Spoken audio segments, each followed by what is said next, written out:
Olá, como vai? Tudo bem?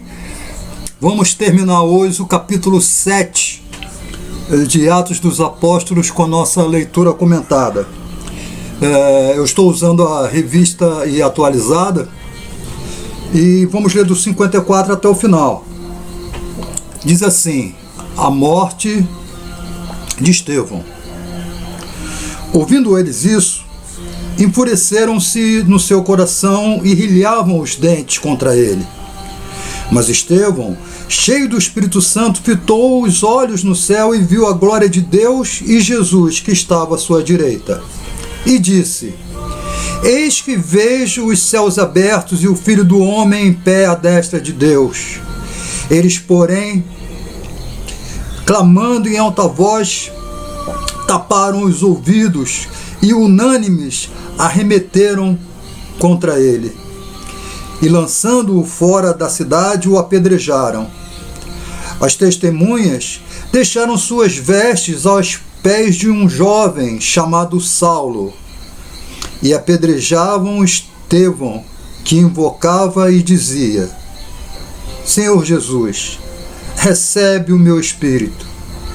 Então, ajoelhando-se, clamou em alta voz: Senhor, não lhes imputes este pecado. Com estas palavras, adormeceu, e Saulo consentia na sua morte. Então, nós vimos que Estevão era um homem cheio de espírito, cheio do Espírito Santo. Então, através dele, Deus operava milagres, sinais e prodígios, e isso causou inveja aos líderes religiosos judaicos. Então, o que eles fizeram? Eles contrataram uns homens que levantaram falsos testemunhos contra ele e levaram-no ao tribunal judaico, que é o Sinédrio. Diante do Sinédrio, perguntaram a ele se realmente ele estava falando aquelas coisas, que aqueles homens inventaram, deturparam o discurso de Estevão, como eu já expliquei, da mesma forma que fizeram com Jesus, né? Eles mudaram o sentido do discurso de Jesus, da mesma forma mudaram o discurso de Estevão de forma caluniosa, de forma maldosa. E Estevão faz um discurso, e esse discurso ele começa a contar, de forma resumida, a história de Israel a partir de Abraão, falando das promessas de Abraão, e depois para Isaac, depois para Jacó, promessa esta que foi feita pela primeira vez lá em Gênesis 3,15. E ele vem contando toda a história, né? Até chegar o tempo de Jesus. Quando chega o tempo de Jesus, ele fala: os nossos pais perseguiram aqueles que anunciavam o Messias. E agora que o Messias veio, vocês vão, traem e matam o Messias. Né? Vocês mataram o Messias. Aí diz o texto que eles ficaram completamente irados. Na versão atualizada diz que eles rilhavam os dentes, né? Essa de rilhar os dentes é algo semelhante a uma fera que ruge de tanto ódio contra Estevão. Então partiram para cima de Estevão, levaram Estevão para fora da cidade, que não era lícito matar alguém dentro da cidade, né? A exemplo de Jesus, por exemplo, Jesus foi morto fora da cidade, né? Isso fazia parte até do ritual judaico, né? O bode expiatório, ou seja, aquele animal que morria para o perdão do pecado, né? Ele era morto fora da cidade. Daí até essa expressão bode expiatório, ou seja, alguém que paga pelo erro de outrem.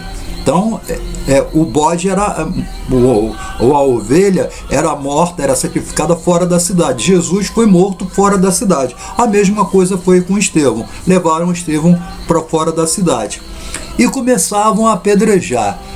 Quando eu era criança, eu imaginava umas pedrinhas, né? Tipo 5 centímetros, alguma coisa assim. Mas na verdade eram verdadeiros tijolos, né? Que não cabiam nem na mão daquelas pessoas. E aquelas pessoas começaram a apedrejar Estevão. E o interessante dessa morte de Estevão, que é o primeiro mártir do cristianismo, que ele tem uma visão. Ele olha para o céu e vê os céus abertos, com Deus no seu trono e Jesus à sua direita, e aqueles homens jogando pedra. Então Estevão se ajoelha e, a exemplo de Jesus na cruz disse: Senhor, perdoa-lhes, eles não sabem o que fazem. Jesus fez essa oração.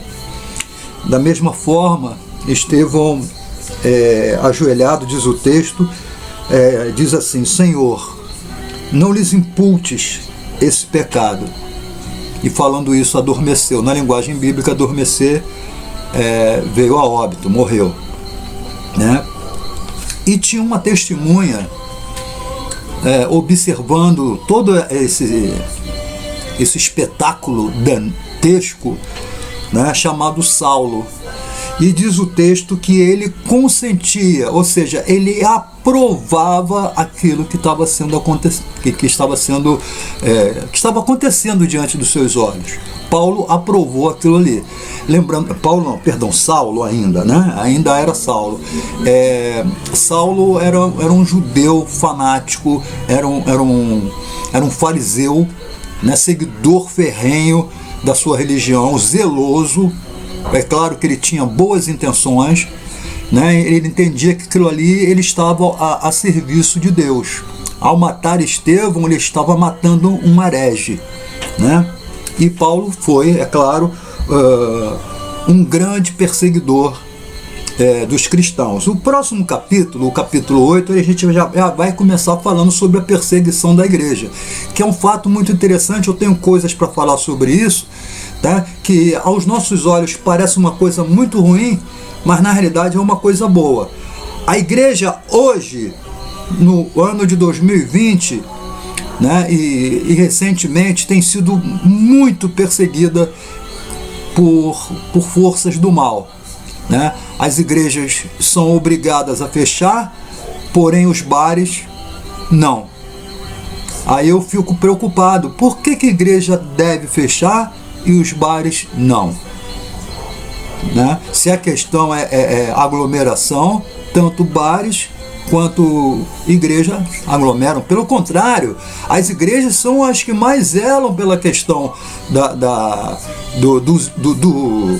dos cuidados, né? Hoje mesmo eu estava falando com um presbítero lá do Rio de Janeiro, e ele falou que ele era a pessoa responsável por isso, né? Pela questão da medição, da temperatura, da distribuição do álcool em gel, da distribuição dos bancos, a separação dos bancos, que eles reduziram o número de cultos, né? A quantidade de cultos que tinha durante a semana agora está reduzida, o número de pessoas reduzido. Então, eles estão tomando todo cuidado, todo o protocolo está sendo tomado, mas mesmo assim ainda existem forças ocultas querendo fechar as igrejas novamente. E se a gente analisar, não é a igreja que é a culpada disso. Se há uma segunda onda, existem outros fatores. Se nós lembrarmos exatamente uma semana atrás, ou seja, 7 dias atrás, tinha aglomeração em várias cidades do Brasil, até sem máscara e etc. E recentemente muitos candidatos estão comemorando suas eleições e com multidões, né? E é só você ligar a televisão que você vai ver isso, tá? Então, culpar a igreja é uma desculpa sem pé, sem cabeça, sem cabimento. Tá? Mas no tempo de Jesus, né, logo após o tempo de Jesus, quando foi criada a igreja já sofria perseguição, mas isso estava também debaixo da mão de Deus. Pessoal, hoje, dia 25, nós recebemos a figura do presbítero Marlon, da Igreja Presbiteriana Central de Cruzeiro. Daqui a pouquinho vai ao ar a palavra dele, não é isso? E compartilhem com seus amigos, com seus parentes, Tá? Inscreva-se quem ainda não se inscreveu. Se você tem alguma dúvida, pode ligar para mim, são 39645836, pode me convidar para ir na sua casa, para tomar um café, para tomar uma água, para bater papo, para orar, para ler Bíblia, seja você de qual religião for, tá? Nós estamos aqui para unirmos força contra um mal comum, tá? E acima de tudo existe o respeito e o amor uns pelos outros. Tá bom, pessoal? Eu estou à disposição, qualquer dúvida, qualquer questão. Se eu falei alguma coisa que você não concorda, liga para mim. Olha, não concordei com o que você falou, eu vou te respeitar, né? Vou ouvir a sua opinião, tá bom? Fique com Deus. Uma boa noite. Deus te abençoe e te guarde.